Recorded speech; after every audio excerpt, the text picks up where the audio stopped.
வணக்கம் நண்பர்களே. ஜோதிடம் பத்தின தகவல்கள தெரிஞ்சுக்க நம்மளோட சேனல சப்ஸ்கிரைப் பண்ணிக்கங்க.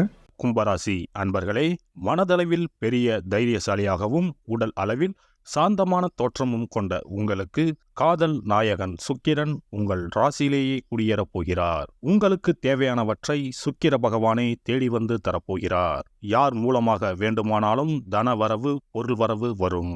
ஆடை ஆபரணங்களை வாங்கும் யோகம் உண்டு. சுப நிகழ்ச்சிகள் நடைபெறும்.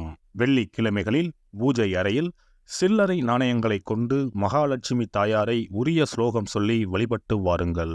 வழிபடும் போது நாணயங்களின் ஒளி கேட்கும்படி செய்யுங்கள். லட்சுமி தாயாரின் அருளும் சுக்கிர பகவானின் கடாட்சமும் வீடு முழுவதும் நிறைந்திருக்கும். சுப காரியங்களில் இருந்து வந்த தடங்கல்கள் நீங்கும். எதையும் ஒரு முறைக்கு பல முறை ஆலோசித்து செய்வது நல்லது. மனம் நிலை கொள்ளாமல் ஏதாவது சிந்தித்து கொண்டே இருக்கும். புதிய முயற்சிகளை தள்ளி போடுவது நல்லது. பணவரத்து அதிகரிக்கும். உடல் ஆரோக்கியம் பெறும். தொழில் வியாபாரத்தில் எதிர்பார்த்த லாபம் வரும். தேவையான சரக்குகள் கையிருப்பில் இருக்கும்.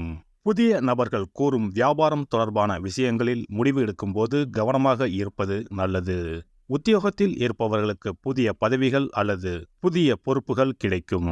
உங்களது பணித்திறமையால் மேல் அதிகாரிகள் திருப்தி அடைவார்கள். குடும்பத்தில் இருப்பவர்களுடன் கோபமாக பேசும் சூழ்நிலை ஏற்படும். கவனமாக இருப்பது நல்லது. மனைவி குழந்தைகளின் உடல் நலத்தில் கவனம் தேவை. சிலருக்கு இடமாற்றம் உண்டாகலாம். வாகனங்களில் செல்லும் போது கவனம் தேவை. வயிறு தொடர்பான நோய் வந்து நீங்கும். பெண்கள் சதா எதையாவது யோசித்துக் கொண்டே இருப்பீர்கள். எந்த காரியத்திலும் முடிவெடுக்கும் முன்பு தீர ஆலோசிப்பது நல்லது. கலைத்துறையினர் உக்திகளை கையாண்டு தொழிலில் முன்னேற்றம் காண்பீர்கள். உறவினர்கள் மூலம் உதவிகள் கிடைக்கப் பெறுவீர்கள். அரசியல் துறையினருக்கு முன்னேற்றம் கிடைக்கும். தாங்கள் மேன்மை அடைந்திட புதிய வாய்ப்புகள் வந்து சேரும். வெளிநாடு வாய்ப்புகள் கூட வரலாம். வாய்ப்புகள் குவியும். வீண் அலைச்சல் ஏற்படலாம். வாழ்க்கையில் முன்னேற்றம் காணப்படும். மாணவர்களுக்கு கல்வியை பற்றிய எண்ணங்கள் அதிகரிக்கும். பாடங்களை படிக்கும்போது மனதை ஒருமுகப்படுத்தி படிப்பது நல்லது. நட்சத்திர பலன்கள். அவிட்டம் 3, 4 பாதங்கள். அலைச்சல் சற்று கூடுதலாகவே இருக்கும். சிலர் கொடுத்த வாக்கை காப்பாற்ற முடியாமல் திண்டாட வேண்டிய நிலை ஏற்படலாம். உங்கள் குழந்தைகளால் சில பிரச்சனைகள் வரலாம். அதற்காக உங்களின் குழந்தைகள் மேல் ஆத்திரம் கொள்ள வேண்டாம். உத்தியோகஸ்தர்களுக்கு வேலையில் வரும் கஷ்டங்களை தாங்கிக் கொள்ளுங்கள். சதயம் நட்சத்திரம். தம்பதிகளிடையே அன்பும் பாசமும் அதிகரிக்கும். கருத்துக்களை பரிமாறும் முன் பொறுமை மற்றும் நிதானம் அவசியம் என்பதை உணருங்கள். திருமணமாகாமல் அதற்குண்டான முயற்சிகளில் ஈடுபட்டிருந்தவர்களுக்கு திருமணம் இனிதே நடந்தேறும். புதிதாக வீடு மனை வாங்க வேண்டும் என்ற யோசனை செய்தவர்களின் எண்ணம் ஈடேறும். புரட்டாதி 1, 2, 3 பாதங்கள். மிகவும் விரும்பிய நண்பர்களை விட்டு பிரிய வேண்டிய நிலை வரலாம். உங்களின் பொருட்களை மிகவும் கவனமாக பார்த்து கொள்ளவும். தூக்கம் இல்லாமல் தவிக்கும் நிலையில் உள்ளவர்களுக்கு யோகா போன்ற பயிற்சிகளை செய்வது நன்மையை தரும். சிதம்பரம் நடராஜ பெருமானை பூஜித்து வணங்கி வர எல்லா பிரச்சனைகளும் நல்ல முடிவுக்கு வரும். மன அமைதி கிடைக்கும். ஒருவரின் ஜாதகத்தின்படி சுக்கிரன் சிறப்பாக அமைந்திருந்தால் பொருள் வசதிகள், திருமண வாழ்க்கை, ஆற்றல், அழகு மற்றும் காதல் விவகாரங்களில் இனிமை போன்றவை தரும். ரிஷபம் மற்றும் துலாம் ராசி அதிபதியான சுக்கிரன் மீன ராசியில் உச்சம் பெற்றும் கன்னி ராசியில் நீச்சமும் பெறுவார். சுக்கிர பகவான் மோசமான நிலையில் அமர்ந்திருந்தால் வாழ்க்கையில் பல சிக்கல்களை எதிர்கொள்ள வேண்டியிருக்கும். சில அமைப்புகள் வறுமைக்கு வழிவகுக்கும். மோசமாக அமைந்த சுக்கிரனால் திருமண வாழ்க்கையில் பிளவு ஏற்படலாம். குழந்தை பேற்றுக்கான திறன் குறையும். சுக்கிர வழிபாடும் மகாலட்சுமி ஆராதனையும் செய்து வர சொந்த வீடு அமைவது நிச்சயம். சுபிட்சம் கிடைப்பது உறுதி.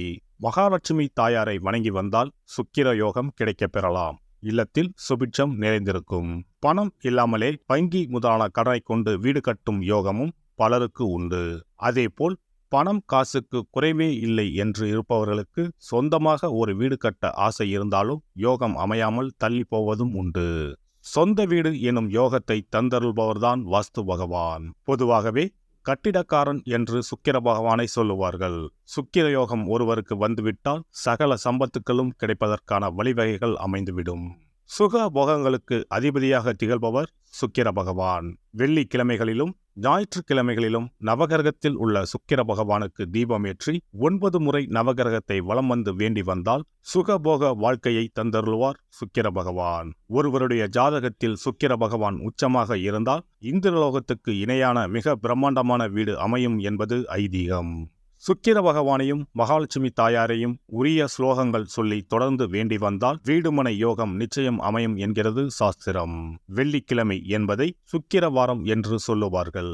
வெள்ளிக்கிழமைகளில் காலையும் மாலையும் விளக்கேற்றி சுக்கிர ஸ்லோகம் சொல்லியும் ஸ்ரீ மகாலட்சுமி சோஸ்திரம் பாராயணம் செய்தும் வர வேண்டும். ஸ்ரீ கனகதாரா சோஸ்திரம் பாராயணம் சொல்லியும் மகாலட்சுமி அஷ்டோத்திரம் சொல்லியும் வேண்டிக் கொள்ளலாம்.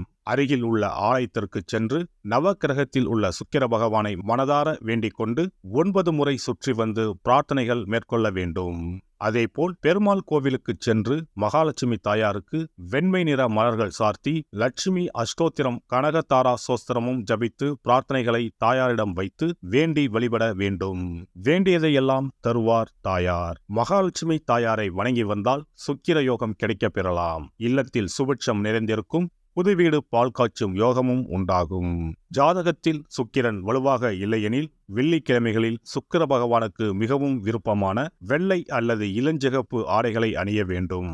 இதனால் சுக்கிரனின் தீங்கு புலன் குறையும். 33 கோடி தேவர்களின் அருளை பெற்றிட காமதேனு எனும் பசுவை வணங்குவது அவசியம். பசுவுக்கு விருப்பமான உணவு வழங்குவது சிறந்தது. வெள்ளிக்கிழமைகளில் வெள்ளை பசுவுக்கு உணவளிப்பதால் சுக்கிர பகவானின் அருட்கடாட்சத்தை பெறலாம். பசுவுக்கு உணவளித்து வருவதால் சுக்கிரனின் பலம் அதிகரிக்க தொடங்கும்.